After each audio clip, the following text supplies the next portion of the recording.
Captain Marcus Chen wiped the sweat from his forehead as he looked at the strange purple sky of Kepler 442b. The planet was nothing like Earth. Two suns hung in the sky, casting weird shadows across the landscape. Strange plants that looked like glass towers grew everywhere.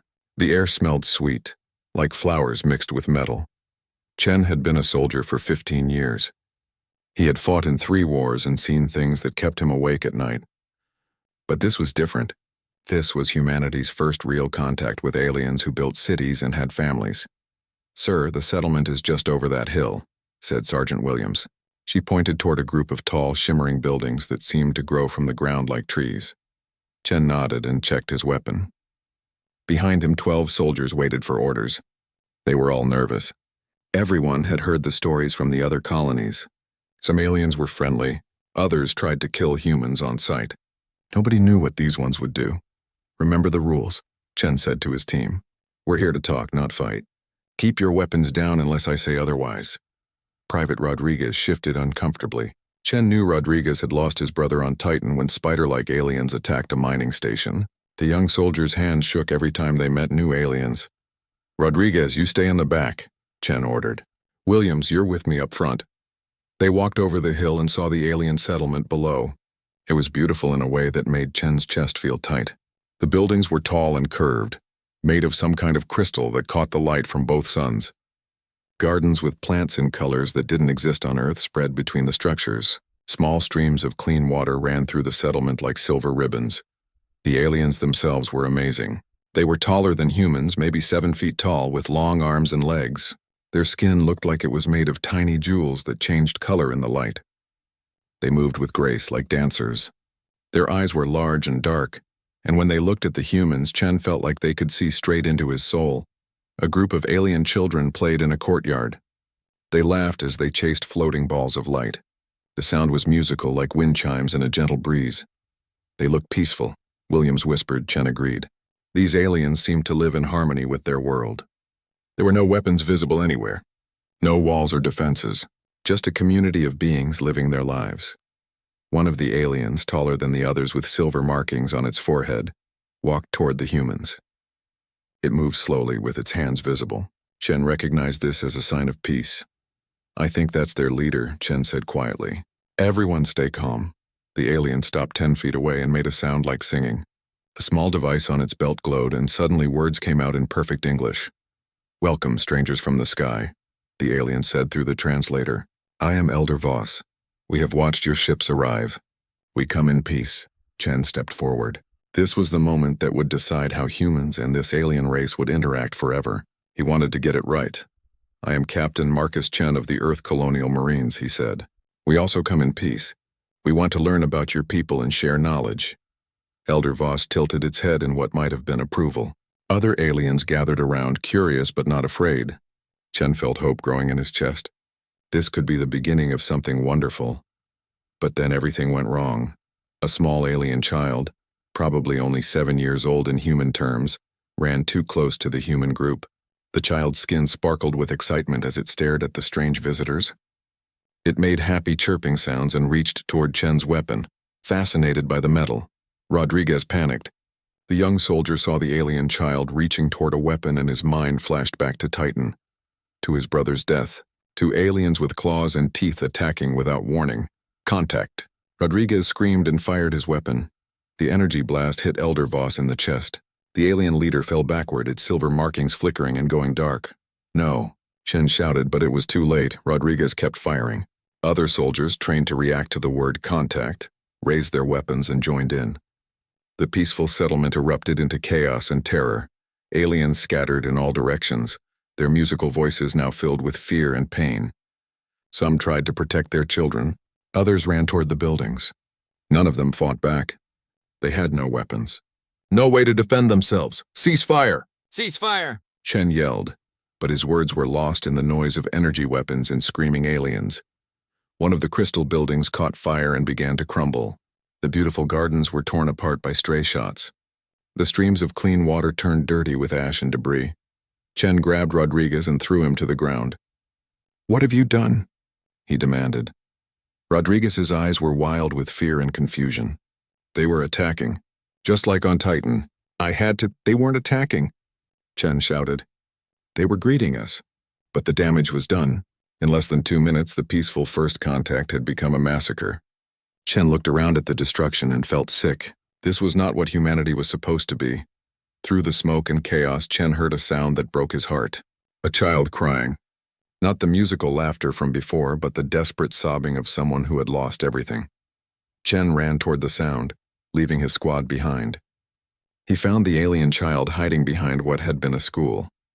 The building was now partially collapsed, its crystal walls shattered and smoking. The child was small and fragile, with skin that flickered between blue and silver like a scared rainbow. Tears that looked like liquid starlight rolled down its face. It was hurt, with cuts on its arms and legs from the broken crystal. Chen knelt down slowly, making himself smaller and less threatening. The child looked at him with huge dark eyes filled with terror. "It's okay," Chen said softly, even though he knew the child couldn't understand him. "I won't hurt you." Behind him, he heard his soldiers approaching. Their weapons were still charged and ready. "Captain, we need to move," Williams called. "There might be more of them." "There's a hostile here," shouted Corporal Davis, pointing his weapon at the child. Chen felt something break inside his chest. He looked at the innocent alien child, then at his own soldiers with their weapons raised. In that moment, he knew what he had to do. He stood up and stepped between the child and his squad, spreading his arms wide. "No," he said firmly. "This ends now." "Sir, move aside," Rodriguez said, his weapon still pointed at the child. "We don't know if it's dangerous." Chen looked into the eyes of his soldiers. These were good people who had been trained to kill. But they were also human beings capable of choosing to be better. "Look at it," Chen said quietly. "Really look. It's a child. It's hurt and scared and alone. Is this who we want to be?" The alien child made a soft whimpering sound and reached toward Chen's leg, seeking protection. Its small hand barely came up to his knee. Chen felt the weight of the moment. Behind him was an innocent life. In front of him were the representatives of his own species. The choice he made now would define not just who he was, but who humanity could become. He made his decision and prepared to face whatever came next. "Stand down," Chen commanded, his voice carrying the authority of 15 years of military service. "That's an order." Rodriguez's hands shook as he kept his weapon pointed at the alien child. "Sir, you don't understand. They killed my brother. This thing is a child," Chen interrupted, not moving from his protective position. "A scared, hurt child who just watched us destroy her home." Sergeant Williams looked confused. "Captain, we need to follow protocol." "Unknown alien contact requires protocol?" Chen's voice was cold with anger. Was it protocol to open fire on peaceful aliens? Was it protocol to murder their leader while he was trying to welcome us? The alien child made a soft chirping sound and pressed closer to Chen's legs. Its small hands gripped his uniform pants. Chen could feel it trembling with fear. "I said stand down," Chen repeated. "Lower your weapons. All of you." For a long moment, nobody moved. The squad stared at their captain, unsure what to do.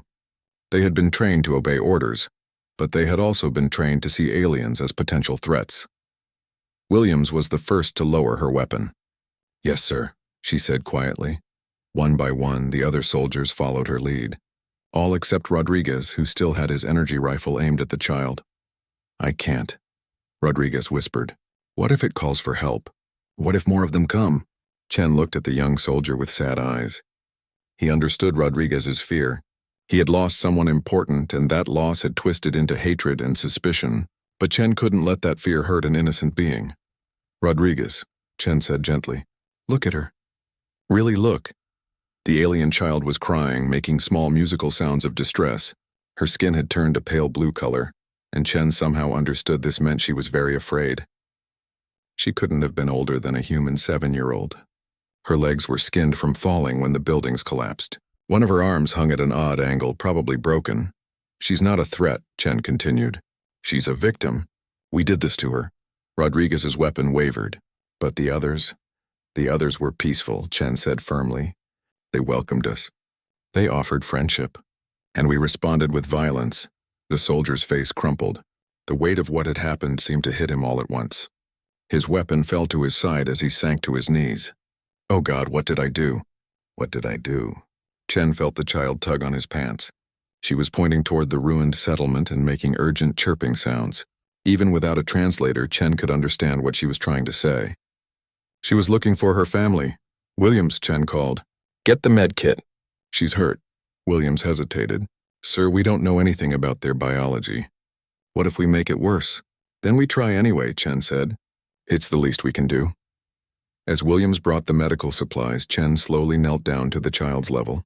She watched him with wide, dark eyes that reminded him of deep space. Her skin was beautiful in the light of the twin suns, shifting between blue and silver like a calm ocean. I'm sorry, Chen whispered, even though she couldn't understand him. I'm so sorry this happened. The child seemed to sense his kindness. She stopped crying and looked at him with curiosity instead of fear. She reached out with her good hand and gently touched Chen's face, tracing the lines around his eyes. Chen felt something crack inside his chest. This innocent being was comforting him, even after his species had destroyed her world. The trust in her touch was almost too much to bear. Williams approached carefully with the medkit. How do we do this, sir? Chen examined the child's injuries as gently as possible. Her broken arm was definitely fractured, and the cuts from the crystal needed to be cleaned.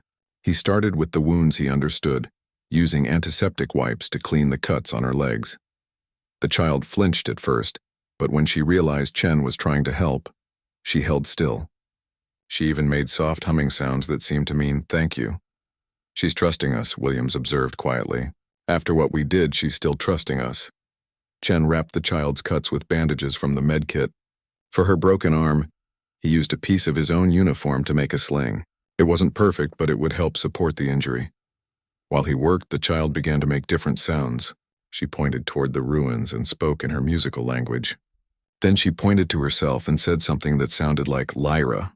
I think that's her name, Chen said. Lyra. He pointed to himself and said, Marcus. Then he pointed to the child and repeated, Lyra. Her skin brightened to a warmer shade of blue. She smiled, showing small white teeth, and repeated, Marcus. The way she said it sounded like a song. Sir, Davis interrupted urgently, we have a problem. Chen looked up to see smoke rising from different parts of the settlement. He could hear voices in the distance. Alien voices, but angry now instead of musical. The survivors are regrouping, Williams said.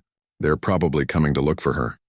Chen felt a chill that had nothing to do with the alien air. If the surviving aliens found humans with one of their children, they would assume the worst.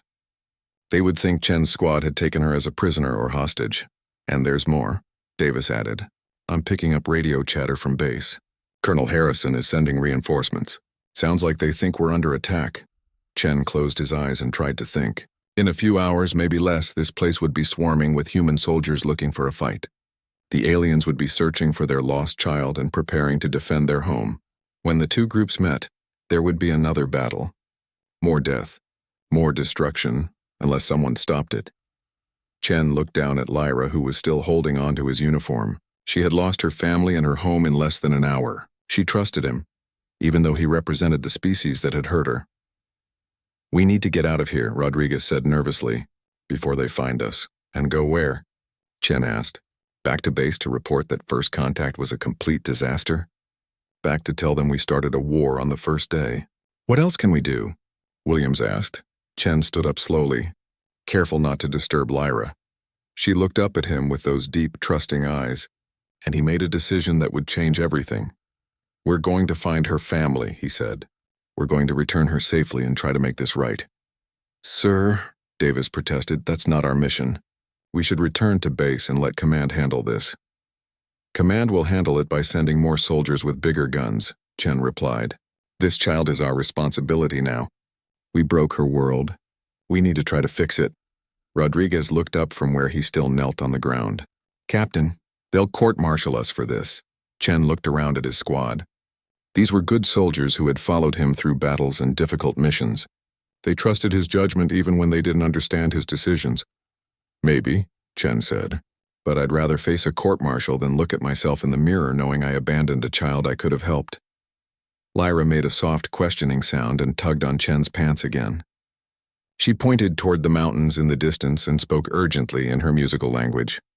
I think she's trying to tell us something, Williams said. Chen knelt down again and listened carefully to Lyra's words.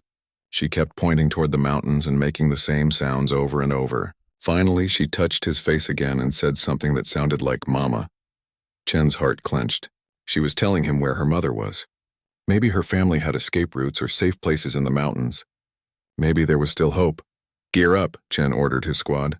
"We're going into the mountains." "Sir, this is against all protocols," Davis said. Chen looked at each of his soldiers in turn. "I'm not ordering you to come with me. Anyone who wants to return to base can go. I won't put this in your records. Nobody moved." After a moment, Williams checked her weapon and adjusted her pack. "Where you go, we go, Captain." Rodriguez stood up slowly, his face still pale with guilt. "I need to make this right," he said quietly. "Whatever it takes." Chen felt a surge of pride in his people. They were scared and confused, but they were choosing to do what was right instead of what was easy. As they prepared to leave, Lyra made another sound and pointed to the sky. Chen looked up and saw small dark shapes moving against the purple sky. Ships. Human ships coming from the direction of the base. "Reinforcements," Williams observed. Chen picked up Lyra carefully, supporting her injured arm. She felt light and fragile in his arms, like holding a bird, but she wasn't afraid of him anymore. She leaned against his chest and made soft, trusting sounds. "Then we better hurry," Chen said, "before this gets any worse." As they headed toward the mountains with their unlikely charge, Chen wondered if he was making the biggest mistake of his military career.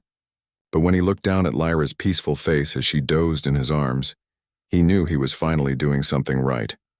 The real test would come when they found her people and tried to explain what had happened. Chen just hoped they would live long enough to try. The mountains of Kepler 442b were like nothing Chen had ever seen. Purple rock formations twisted toward the sky like frozen lightning. Strange plants with silver leaves grew from cracks in the stone. The air was thinner here, and every breath tasted like metal and ozone. Chen carried Lyra in his arms as they climbed the narrow path. She'd been quiet for the past hour, occasionally pointing the way forward, but mostly just watching the landscape with sad eyes. Her skin had turned a pale gray color that Chen was learning meant grief. Behind them, far in the distance, smoke still rose from the ruined settlement. Chen tried not to think about what was happening there. More human ships had landed. There would be questions, investigations, and when they couldn't find the missing squad, there would be search parties. "Sir," Williams panted as they climbed, "radio chatter is getting intense. Command is calling us rogue. They think we've been captured or killed." Chen adjusted Lyra's weight in his arms. She was lighter than a human child, but after hours of carrying her, his arms ached. "What else are they saying?" "Colonel Harrison has declared the entire alien settlement a hostile zone," Davis reported grimly. "Shoot on sight orders for any alien contact." Rodriguez stumbled on a loose rock and caught himself against the cliff face. "This is all my fault," he whispered. "All of it." Chen stopped and turned to face his squad. They were tired, scared, and confused. These soldiers had followed him into an impossible situation, and he owed them honesty. "No," Chen said firmly. "This is my responsibility. I'm the captain. I should have seen the signs. Should have kept Rodriguez in the back. Should have done 100 things differently." Lyra stirred in his arms and looked up at him. She reached out and touched his cheek with her small hand, making a soft cooing sound. Even without words, her meaning was clear. She didn't blame him. "She's trying to comfort you," Williams observed with wonder in her voice. Chen felt his throat tighten. "After everything we've done to her, she's still trying to make us feel better." They continued climbing as the twin suns moved across the purple sky. Lyra occasionally pointed in new directions, leading them deeper into the mountains. She seemed to know where she was going, which gave Chen hope that they might actually find her family. But they weren't the only ones searching.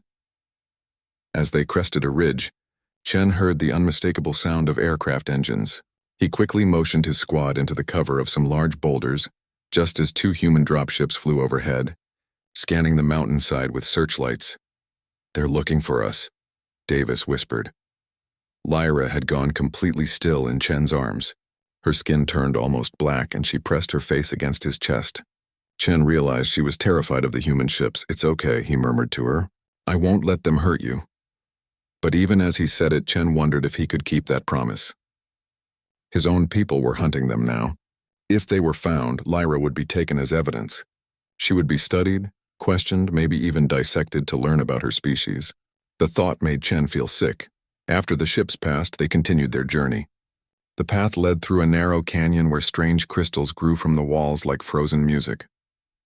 Lyra perked up when she saw the crystals, making happy chirping sounds for the first time since they'd started climbing. She likes them, Williams noted. Lyra reached out toward the crystals, and when her fingers touched them, they began to glow with soft, warm light. The entire canyon filled with gentle illumination that felt like sunrise and laughter combined. How did she do that? Rodriguez asked in amazement. Chen didn't know, but he was starting to understand that Lyra's people had a connection to their world that humans couldn't even imagine. They weren't just living on this planet. They were part of it. As they walked through the glowing canyon, Lyra began to teach them about her world. She pointed to different crystals and made different sounds. When she touched a blue crystal, it made music like water flowing. A red crystal hummed like a warm fire. A green one chimed like wind through leaves. "It's beautiful," Williams breathed. Chen agreed. This was what first contact should have been like. Wonder and discovery instead of fear and violence. Learning instead of destroying. But their peaceful moment was shattered by the sound of voices echoing through the canyon. Alien voices speaking in the musical language of Lyra's people. But these voices weren't gentle like Lyra's. They were hard and angry. Chen quickly found a hiding spot behind a large crystal formation and motioned his squad to silence. Lyra had gone rigid in his arms, her skin flickering between gray and black. A group of aliens appeared at the other end of the canyon. They were taller than Lyra, with broader shoulders and skin that gleamed like polished metal. They carried weapons Chen had never seen before, staffs that crackled with energy and seemed to bend light around them. The aliens moved with deadly grace, searching every shadow and crevice. Chen could see the grief and rage in their movements. These weren't peaceful farmers like the ones in the settlement. These were warriors, and they were hunting for whoever had taken their child. Lyra made a soft sound of recognition and started to squirm in Chen's arms. Chen realized she recognized these aliens. They might be her family or friends who had come to rescue her, but Chen also knew what would happen if he revealed himself. The alien warriors would see human soldiers holding one of their children, and they would attack without asking questions. His squad would defend themselves. More people would die. Chen made a difficult decision. He held Lyra a little tighter and whispered, "Not yet. Not like this." The alien warriors searched the canyon for almost an hour. Several times they came close to Chen's hiding spot. Once one of them stopped just feet away and seemed to sense something. Its large dark eyes scanned the area where Chen and his squad were hidden. Lyra trembled in Chen's arms but didn't make a sound. Somehow she understood that revealing herself now would lead to more violence. Finally, the warriors moved on. Chen waited another 30 minutes before emerging from hiding. "Why didn't you let her go to them?" Rodriguez asked quietly. Chen looked down at Lyra, who was watching him with those deep, understanding eyes. "Because they would have killed us first and asked questions later." "And then what? More humans would come looking for us. More aliens would fight back. The war would just get bigger. So what do we do?" Williams asked. Chen started walking again, following the path deeper into the mountains. "We find a way to return her safely. To explain what happened. To make peace instead of war." But as they climbed higher, Chen could see more ships in the distance. Human ships and alien vessels were beginning to gather in the valley below. Both sides were preparing for battle. Time was running out. As the day wore on, Lyra began to teach Chen more about her world and her people. She showed him how different plants could heal wounds or provide clean water. She demonstrated how certain stones could create warmth or light. She shared her knowledge freely, even though his people had destroyed her home. Chen tried to teach her about humans in return. He showed her pictures from his wallet, his sister's family, his old dog, the farm where he grew up. Lyra studied each image carefully and made sounds that seemed to mean she understood these were important to him. When Chen showed her a picture of his nephew, a boy about Lyra's age, her skin brightened to a warm blue. She touched the picture gently and made a sound that clearly meant friend. "She understands family," Williams observed. "She knows what those pictures mean to you," Chen nodded. Despite the differences between their species, some things were universal. Love, family, the need to protect children, the desire for peace. As night fell, they found shelter in a small cave. Chen's squad took turns on watch while Lyra curled up against Chen's side like a trusting child. Her breathing was soft and musical, even in sleep. Chen stared out at the stars through the cave opening. Somewhere up there was Earth, where people were probably celebrating humanity's expansion to the stars. They had no idea that their first contact with intelligent aliens had been a disaster. "Sir," Williams whispered from the cave entrance, "you need to see this." Chen carefully moved Lyra to a soft spot on the ground and joined Williams at the cave mouth. In the valley below, lights were gathering. Lots of lights. Human military installations were being set up with floodlights and defensive positions. On the other side of the valley, alien lights moved in strange patterns that were beautiful and probably deadly. "Both sides are mobilizing," Williams reported. "This is going to be a full-scale war." Chen felt the weight of the situation crushing down on him. In trying to save one child, he might have doomed both species to a conflict that could last for generations. Behind him, Lyra made a soft sound in her sleep. She was dreaming, and her skin flickered with gentle colors like a aurora. Even in her dream, she was beautiful and innocent. Chen made a promise to himself and to her. He would find a way to prevent this war. He would return Lyra to her family safely, and somehow he would make his people understand that the aliens weren't enemies to be destroyed, but potential friends to be cherished. He just hoped he could figure out how before it was too late. As Chen watched the military build up in the valley below, he realized that the most dangerous part of their journey was just beginning. Soon they would have to cross between two armies preparing for war. And in his arms, he carried the one thing that might be able to stop the conflict, or make it dawn came too quickly on Kepler 442b. The twin suns painted the sky in shades of gold and purple as Chen woke from an uneasy sleep. Lyra was still curled against his side, her skin a soft silver color that seemed to mean contentment. For a moment, Chen allowed himself to enjoy the peace. Then William shook his shoulder urgently. "Sir, we have a big problem," she whispered. Chen carefully moved Lyra and joined Williams at the cave entrance. What he saw made his blood run cold. The valley below was now filled with military equipment from both species. Human tanks and artillery faced alien constructs that looked like living metal sculptures. Soldiers from both sides were digging defensive positions. But that wasn't the worst part. There. Williams pointed to a ridge about a mile away. "Alien search party. They've been moving in our direction all night." Chen could see them through his binoculars. A group of 8 alien warriors moving with deadly purpose through the rocky terrain. Their weapons gleamed in the morning light and their movements showed they were trained fighters. "And behind us," Davis added grimly, "human patrol. 2 squads, heavy weapons. They're following our trail from yesterday." Chen felt trapped. Alien warriors ahead, human soldiers behind, and 2 armies preparing for war below. Worst of all, he was carrying the one thing both sides wanted most: proof of what had happened at the settlement. Lyra stirred and made a questioning sound. When she saw Chen's worried face, her skin darkened with concern. She reached up and touched his cheek, making soft, comforting sounds. "She knows something's wrong," Rodriguez observed. The young soldier looked terrible. He hadn't slept much, and guilt was eating at him like a disease. "We need to move," Chen decided. "Find another route through the mountains." But as they prepared to leave the cave, Chen heard something that made his heart stop.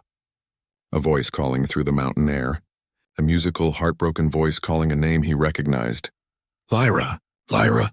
Lyra's entire body went rigid. Her skin flashed bright gold as she scrambled to her feet and ran toward the cave entrance. She began calling back in her musical language, her voice full of joy and desperation. "Mama! Mama!" Chen grabbed Lyra before she could run out of the cave. "Wait," he said gently. "Let me look first."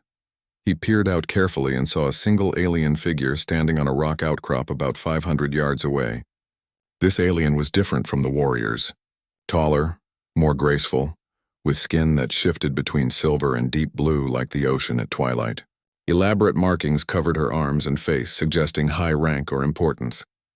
Lyra struggled in Chen's arms, desperate to reach the calling figure. "Mama, Mama!" she cried over and over. Chen's heart broke. This was Lyra's mother, searching for her lost child. The grief in the alien woman's voice was unmistakable. She had lost her daughter in the attack and had been searching ever since.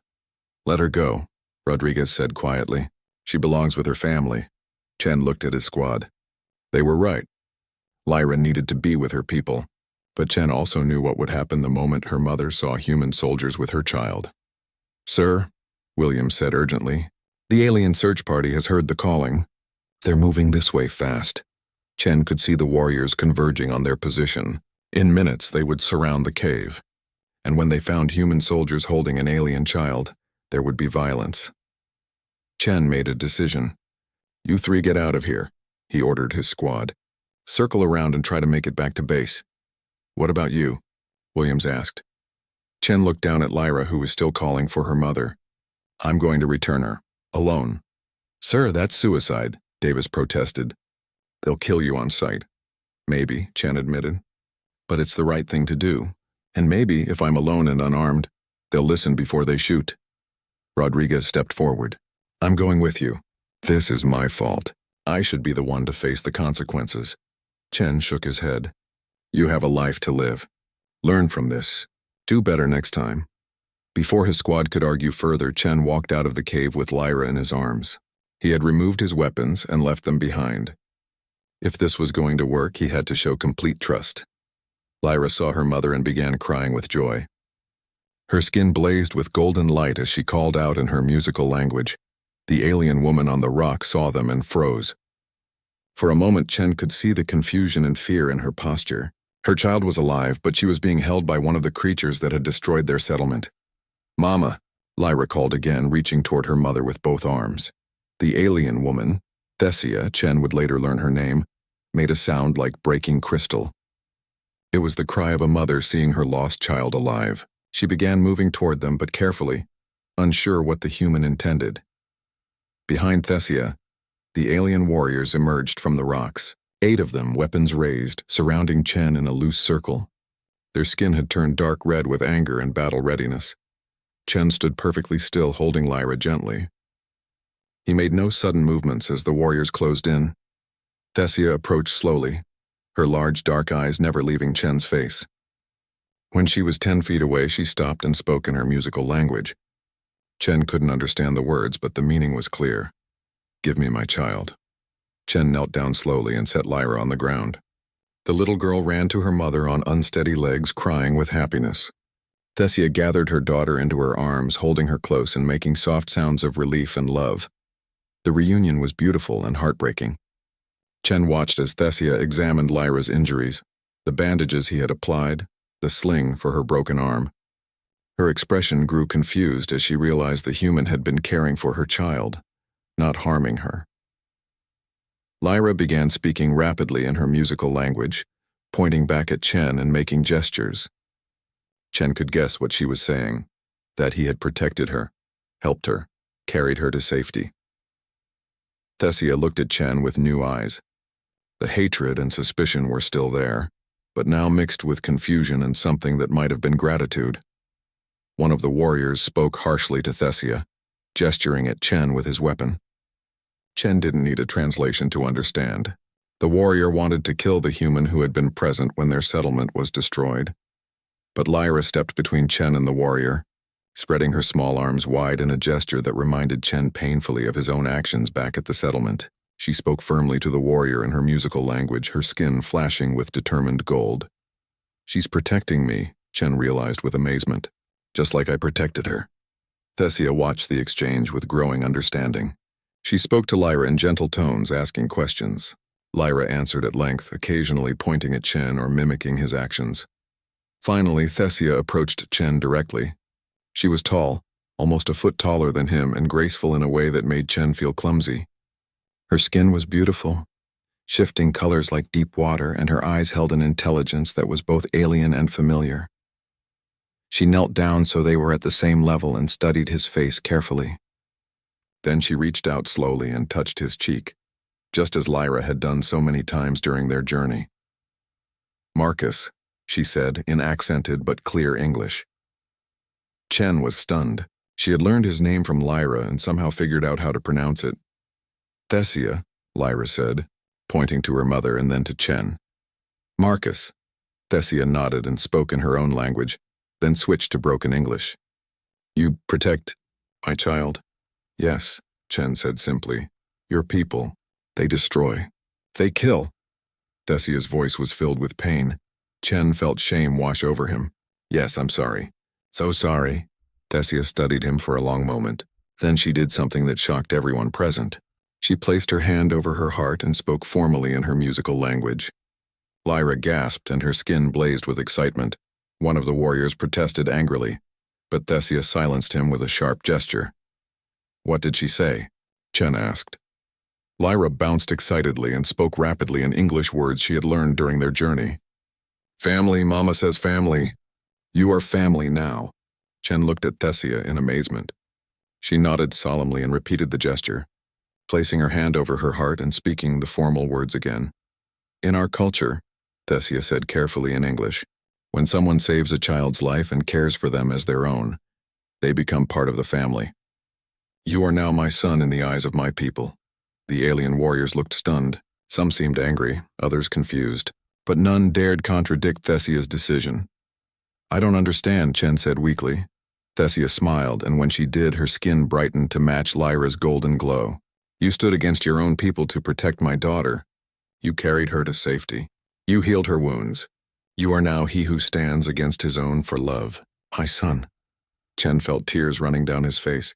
After all the destruction and pain, after starting what could become a war between species, he had somehow found a family among the people he had wronged. But Lyra tugged on his shirt and pointed toward the valley. Ships, she said in English. Bad ships coming. Chen looked and saw human dropships rising from the valley floor, heading straight for their position. His time was up, you must go, Thesia said urgently. Your people will not understand what has happened here. Chen nodded, but before he could leave, Thesia did something else that amazed him. 6 months had passed since the day that changed everything. Chen stood in the newly built Cultural Exchange Center, watching as the final preparations were made for the first official human-Zephyrian friendship ceremony. The building itself was a symbol of what could be accomplished when two species worked together, human engineering combined with Zephyrian crystal technology to create something beautiful and functional. The crystal pendant Thesia had given him hung around his neck, warm against his chest. It had saved his life 3 times in the early days, when angry soldiers from both sides had wanted to shoot first and ask questions later. But when Zephyrian warriors saw the family stone, they knew he was protected, and when human soldiers saw him talking peacefully with aliens who should have been enemies, they began to question their assumptions. Ambassador Chen, a voice called from across the room. Chen still felt strange being called ambassador. 6 months ago he had been Captain Chen, a soldier following orders. Now he was the official human representative to the Zephyrian people, the only human to be formally adopted into their culture. He turned to see Dr. Sarah Martinez, the head of the new diplomatic corps. She was one of the good ones, a scientist who had immediately understood the value of peaceful contact when Chen had finally made it back to base with his incredible story. The ceremony is about to begin, Dr. Martinez said. Are you ready? Chen nodded, but his hands were nervous as he adjusted his formal uniform. Tonight wasn't just about diplomacy. Tonight was about family. Through the crystal walls of the center, he could see both human and Zephyrian delegations arriving. The humans looked stiff and uncomfortable in their formal dress uniforms. The Zephyrians moved with their usual grace, their skin shifting through subtle colors that Chen had learned to read like facial expressions. Ambassador, Dr. Martinez said quietly, I have to ask again. Are you sure about this? What you're proposing tonight? It's unprecedented. The Colonial Council is already nervous about your unique status with the Zephyrians. Chen thought about the past 6 months. The countless meetings where he had translated not just words but entire ways of thinking between two species. The times when his presence as an adopted family member had prevented misunderstandings from becoming conflicts. The gradual building of trust between peoples who had every reason to hate each other. I'm sure, Chen said. This is what needs to happen. The doors opened and the delegations began to enter. Chen saw familiar faces from both sides. Colonel Harrison, who had been skeptical but eventually supportive of Chen's new role. Dr. Kim from the xenobiology team, who had been fascinated by Zephyrian healing techniques. Elder Voss's successor, who had taken over leadership of the settlement after the attack. And then Chen saw the faces that mattered most. Thesia entered with dignity and grace, her formal robe shimmering with embedded crystals. Her skin was a warm blue that Chen now knew meant happiness and anticipation. Behind her walked other members of the Zephyrian Council, their markings indicating their various ranks and specialties. And beside Thessia, holding her hand and practically bouncing with excitement, was Lyra. The little girl had grown in the past 6 months. Her broken arm had healed completely, and she had learned to speak English with remarkable skill. But more than that, she had become a bridge between the species in her own right. Zephyrian children learned about human customs from her stories, while human children who visited the settlement were amazed by her abilities with the crystal gardens. When Lyra saw Chen, her skin blazed with golden joy. "Marcus, Papa," she called out, breaking protocol as she ran across the room to hug him. Chen knelt down and caught her in his arms, spinning her around as she laughed with musical delight. The sound of her laughter seemed to ease the tension in the room, reminding everyone why they were here. "I missed you," Chen said, holding her close. "Missed you too," Lyra replied in perfect English. "Mama says tonight is very special. She says tonight you do something important." Chen looked over Lyra's head at Thessia, who was approaching with a smile that made her skin glow. Over the months, their relationship had evolved from the formal adoption into something deeper. Chen had become not just a political necessity but a true member of her family. She worried about his health, celebrated his successes, and offered comfort during the difficult negotiations. "My son," Thessia said warmly, embracing Chen in the traditional Zephyrian greeting. "Are you prepared for tonight?" "As ready as I'll ever be," Chen replied. Thessia's expression grew serious. "What you propose tonight? It will change everything. For both our peoples," Chen nodded. "I know, but it's time." The ceremony began with traditional elements from both cultures. Human speakers talked about the importance of exploration and discovery. Zephyrian elders sang about the harmony of all living things and the songs that connected every soul in the universe. Chen listened to the speeches and songs, but his mind was on what he needed to say when his turn came. He had been working on these words for months, refining them with input from both human diplomats and Zephyrian counselors. Finally, Dr. Martinez introduced him. "Ambassador Marcus Chen, human representative to the Zephyrian people." Chen walked to the speaking platform, feeling the weight of history on his shoulders. Both delegations watched him carefully. He was the bridge between them, the one person who belonged to both worlds. "6 months ago," Chen began, "I was a soldier who thought his job was to follow orders and protect his own people. I thought the universe was divided into us and them. Friends and enemies, human and alien." He paused and looked at Lyra, who was sitting with the Zephyrian delegation but watching him with bright, encouraging eyes. "Then I met a little girl who changed everything I thought I knew about courage, family, and what it means to be human." Chen told the story of that first day, the peaceful settlement, the terrible mistake that led to violence, his decision to protect Lyra from his own soldiers, the journey through the mountains, and the moment when Thessia adopted him as family. "I learned that being human isn't about being born on Earth," Chen continued. "It's about making choices that honor the best parts of what we can be. It's about protecting those who can't protect themselves. It's about building bridges instead of walls." The room was completely silent. Even the Zephyrians, who normally communicated through subtle skin color changes, were still and focused. "Tonight I want to propose something that has never been done before," Chen said. "Not just trade agreements or diplomatic protocols, but a true joining of our peoples. I propose that we establish the first integrated colony, a place where humans and Zephyrians live together, work together, and learn from each other." The reaction was immediate. Human delegates started whispering urgently to each other. Some looked excited, others worried. The Zephyrian delegation began a complex pattern of color changes that Chen recognized as intense discussion. "I know this sounds impossible," Chen continued. 6 months ago I would have thought it was impossible too. But I've seen what we can accomplish when we work together. Human technology combined with Zephyrian harmony with nature. Human determination combined with Zephyrian wisdom. Our children learning from each other and growing up as friends instead of strangers. Chen gestured toward Lyra, who stood up and walked to the platform. Together they had planned this moment. "Lyra has something she wants to share," Chen said. The little girl stepped up to the speaking device. Her skin was a soft, warm gold that meant happiness and hope. Hello everyone, she said in clear English. My name is Lyra and I am Zephyrian. But I also love humans because Marcus Papa taught me that family isn't about what you look like. It's about who you love and who loves you back. She switched to her musical native language, speaking directly to the Zephyrian delegation. Chen had helped her practice these words many times. I dream of a place, she continued in English, where Zephyrian children can play with human children, where we can share our songs and they can share their stories, where we learn together and grow together and make something beautiful, together. Lyra's skin began to shift through a spectacular display of colors as she spoke from her heart about friendship and hope and the future she imagined. Mama says that when two different kinds of music play together, they make harmony, Lyra said. I think humans and Zephyrians can make harmony too. The room erupted in discussion as Lyra finished speaking.